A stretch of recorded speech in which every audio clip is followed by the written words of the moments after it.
다들 안녕하세요. 프로토 91회차 토신 정보방 환급 인증합니다. 당첨금은 세후 금액인 거 알고 계시죠? 다들 아시겠지만 한 경기 취소되어 당첨금이 반토막 났지만 그래도 당첨 모두 축하드리며 오늘 경기도 분석 시작해보겠습니다.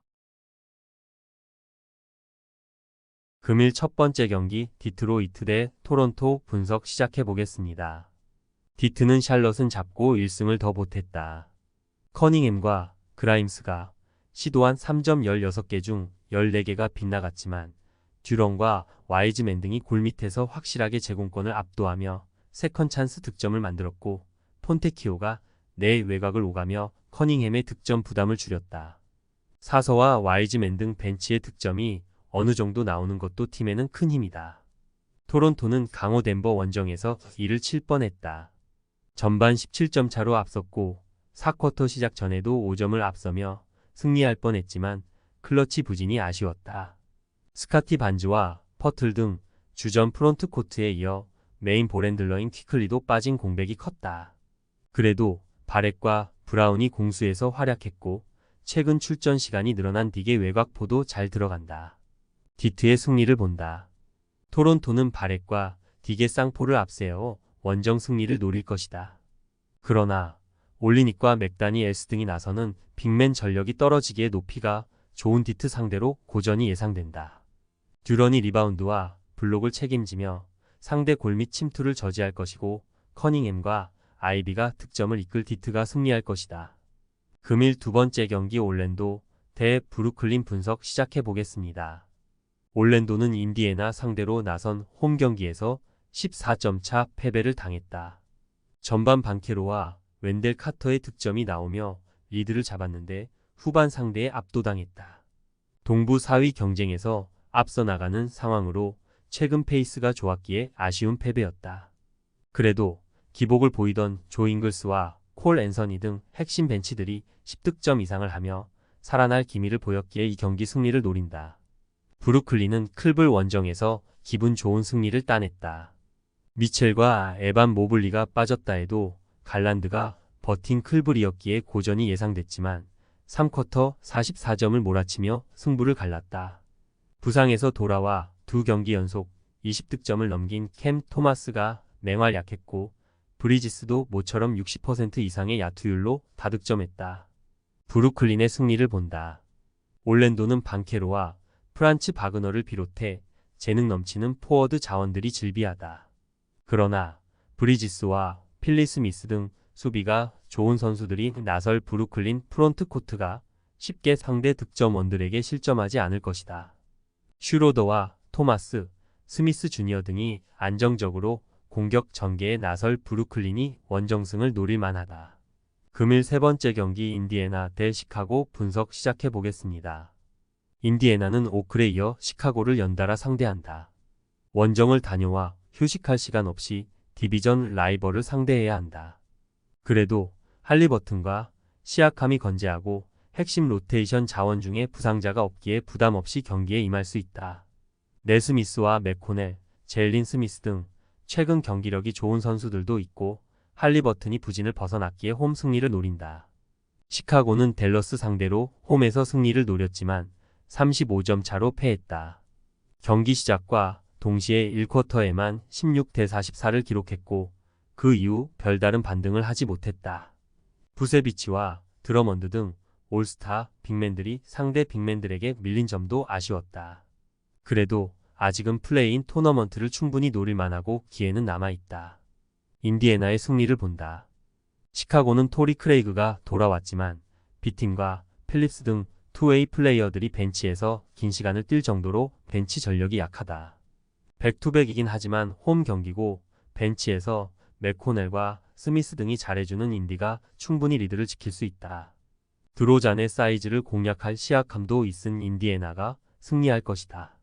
금일 네 번째 경기 마이애미 대 덴버 분석 시작해보겠습니다. 마이애미는 월요일 경기에서 워싱턴에 패했다. 아데바요가 리바운드 16개를 잡아내는 등 제공권에서 앞선 경기였는데 상대의 외곽포를 제어하지 못했고 덩컨 로빈슨의 외곽 야투가 터지지 않았다. 그로 인해 동부 4위권 추격에 실패했기에 이번 홈 경기 승리가 간절하다. 덴버의 경우 지난 시즌 파이널에서 패배를 안긴 팀이기에 리벤지 의사도 강하다. 덴버는 화요일 홈 경기에서 토론토를 잡고 1위인 오클라호마와의 격차를 더 좁혔다. 전반 상대의 외곽포를 저지하지 못하며 20점 가깝게 뒤진 경기였는데 후반을 압도하며 승리했다. 요키치가 35득점 동반 트리플 더블로 역전을 이끌었고 머레이는 26점 12어시스트로 더블 더블을 기록했다. 벤치 전력이 아쉽긴 하지만 언제든 경기를 뒤집을 막강한 주전 구간이 있다. 덴버의 승리를 본다. 파이널 패배를 홈에서 갚아주길 바라는 마이애미의 의지가 강하긴 하겠지만 현재는 그때보다 전력 차가 더 벌어져 있다. 거기에 덴버는 머레이가 확실하게 잘해주고 있고 포터 주니어와 고든의 야투 효율도 나아졌다. 덴버가 연승을 이어가며 오클과 1위 경쟁을 이어갈 것이다.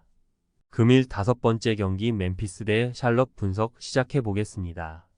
멤피스는 홈 연전이지만 상대팀 면면을 보면 가장 해볼 만한 스케줄이다.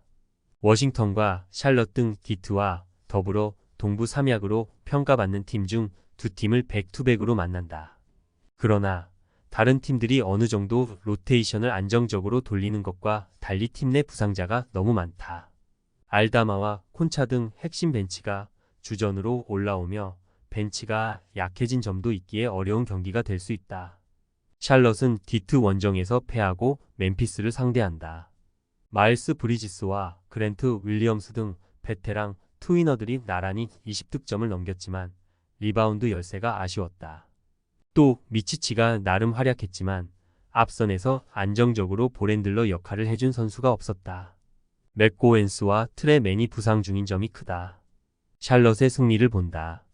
멤피스는 자렌 잭슨과 알다마 등이 골 밑에서 나름 경쟁력을 보이지만 브리지스와 리차드, 브랜든 밀러가 적극적인 리바운드 가담에 나설 샬럿의 제공권을 밀릴 것이다.